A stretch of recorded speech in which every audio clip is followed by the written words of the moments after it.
بسم الله الرحمن الرحيم ياسين والقرآن الحكيم إنك لمن المرسلين على صراط مستقيم تنزيل العزيز الرحيم لتنذر قوما ما أنذر آباؤهم فهم غافلون لقد حق القول على أكثرهم فهم لا يؤمنون إنا جعلنا في أعناقهم أغلالا فهي إلى الأذقان فهم مقمحون وجعلنا من بين أيديهم سدا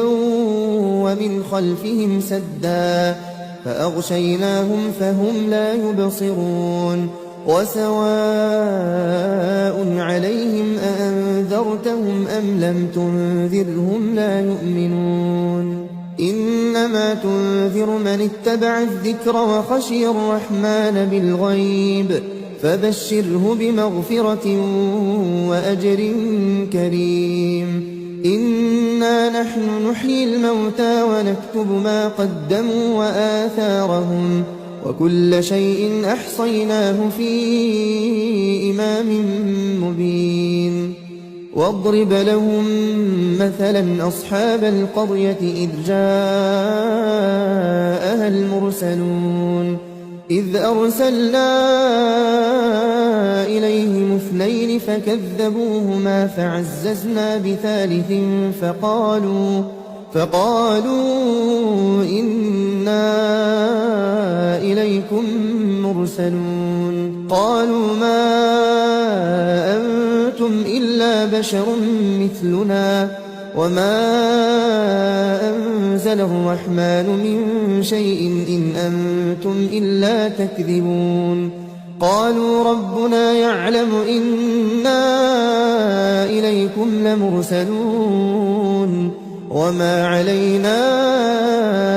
إلا البلاغ المبين قالوا إنا تطيرنا بكم لئن لم تنتهوا لنرجمنكم وليمسنكم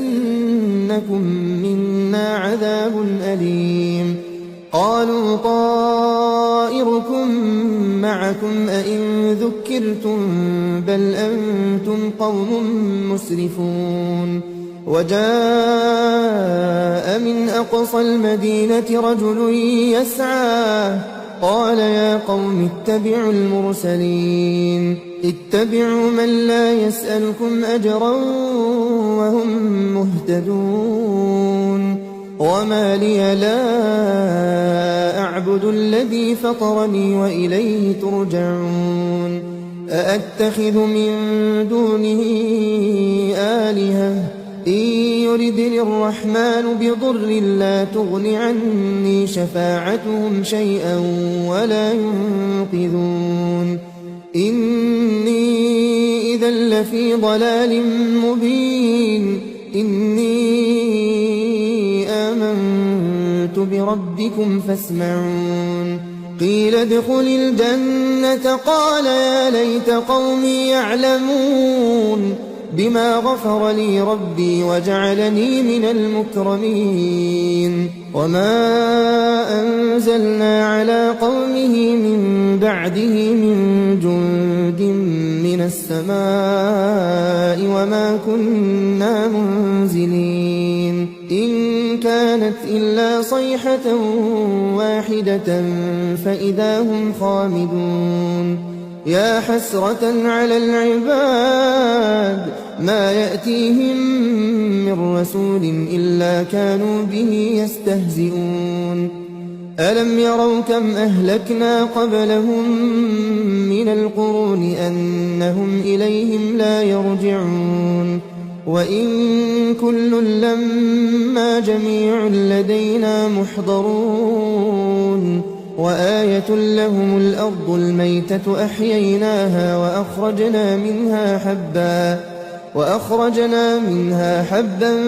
فمنه يأكلون وجعلنا فيها جنات من نخيل